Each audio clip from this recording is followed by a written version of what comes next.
Thank you for tuning in. This week's project is a bit special in that I got to use some special wood that I don't normally have access to, mesquite, and with it I made 2 plates. A couple videos back, and I'll link to that here, I did a video with a piece of mesquite that I brought back from Texas. And I did a bowl with an OG shape. This time I wanted to do something different. I also wanted to get the most use out of the piece of wood. So I ended up cutting it in half again and going half as thick as what I did on the bowl and ended up making 2 plates. That's the subject of this week's video. Please stay tuned and watch. So I want to make a plate and I want to have a rim on the outside of about an inch, inch and a half wide. So this is what I'm doing here now. Just rounding it up, truing it up, and then I'll go ahead and cut that rim.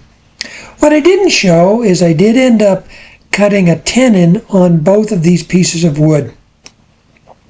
So I'm able to mount that in my chuck and then start on the plate.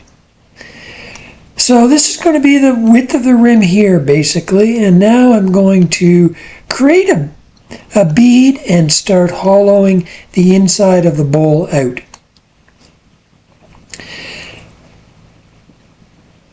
It's very dry wood, but it is cutting well. I'm doing what's known as a pull cut and a push cut, both. This is the push cut. A moment ago was the pull cut. Pull cut starts at the center and pulls out. Push cut obviously starts from the outside and works in. Although, that being said, it's not actually the direction of the cut that determines whether it's a push or a pull cut. It's how the gouge is cutting.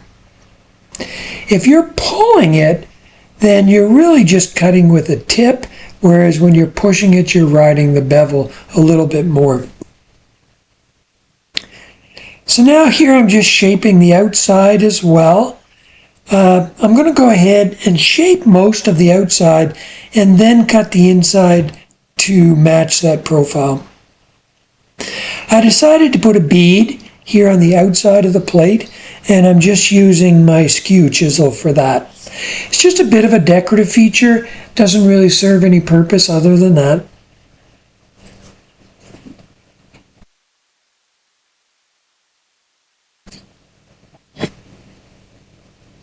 Once I have that bead established, then I'll just do my push cut, come away from that bead and in towards the center. And at this point I'm watching thickness and making sure that it matches the profile on the outside as well. I decided to make my rim domed. So it's going to actually have a high spot in the center of the rim and dip down both to the bead and to the outer rim of the bowl itself.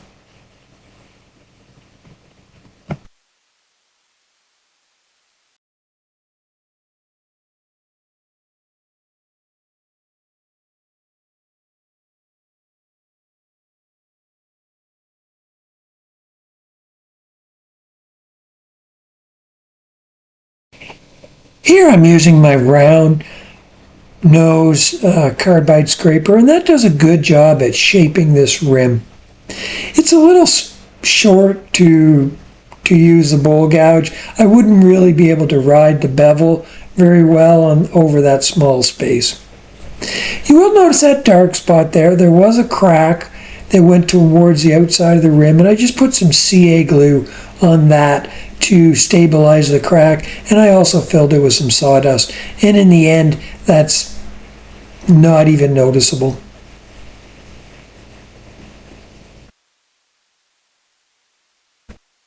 There, I just took the bowl off because the bowl is fairly large. It's 14 inches in diameter, so I can't pass my tool rest underneath the bowl between the bed. So I had to take the plate, sorry I said bowl, I had to take the plate off in order to get the tool rest on the other side so that I could work the bottom.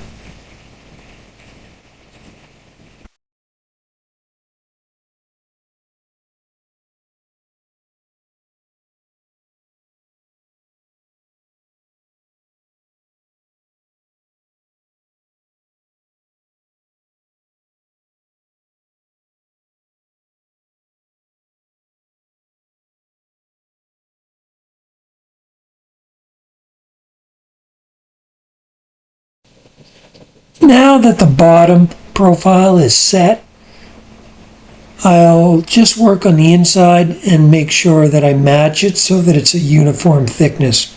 I didn't want to go too thin with this plate. I wanted it to feel a little beefy and also to have a good amount of strength.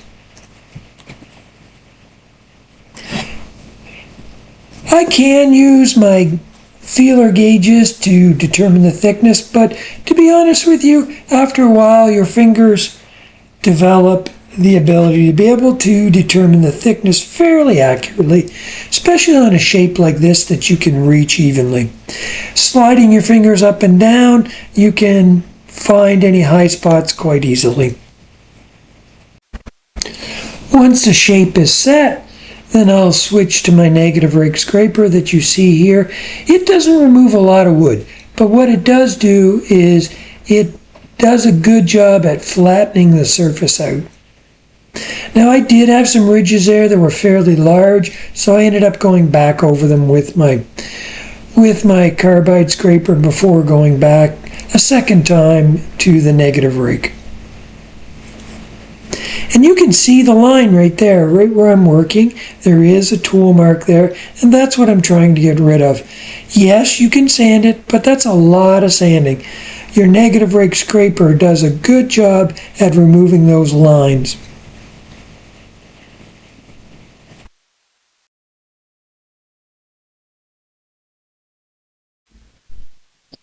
Even though I can still see a fine line right near the center there, I felt confident that it was a good time to start sanding. That line is not deep at all, and in towards the center there, it sands out fairly quickly and fairly easily. And I sometimes will sand a little bit the first grit, which is coarse, and take a look at it. And if there's lines like you see there, I'll either do what I'm doing here and sand them by hand without the lathe spinning, which will remove them fairly quickly, or I'll sometimes go back over with the scraper after I've sanded it because it just makes the lines more visible. There you can see that center line is gone now, and I've worked on the outside. I've sanded all the way up to 400 grit, and now I'm applying my homemade abrasive paste. And you can see it does have oils in it, so it does really start to bring out the color in the wood.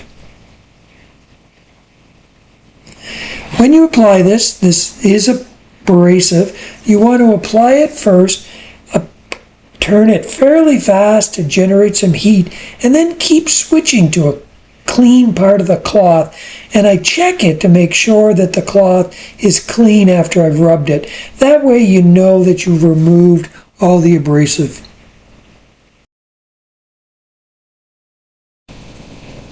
This mesquite is a beautiful piece of wood. It's got some nice feathering in it. It does have a little bit of a bark inclusion, but it is solid. Now I'm just applying a mineral oil. I wanted to use something simple because it is a plate, and the person that gets it may have to touch it up in the future.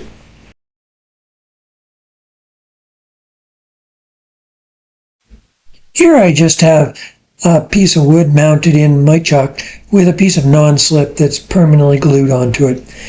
I can put the bowl up against that, a plate. It's a hard habit to break. I usually turn bowls. And then you see the centerpiece. Well, I can bring my live center into that center mark that I made earlier, and then I know that it's going to be pretty true, not a lot of adjustment. And here I got it first try. It is turning true, and now I'm just going to remove the tenon that I had in the chuck.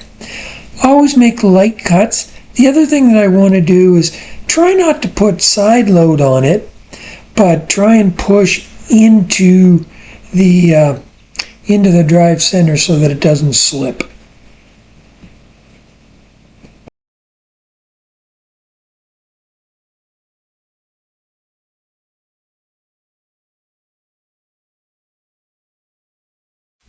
I mentioned it at the beginning of the video, I'm actually doing 2 plates and I want them to be identical.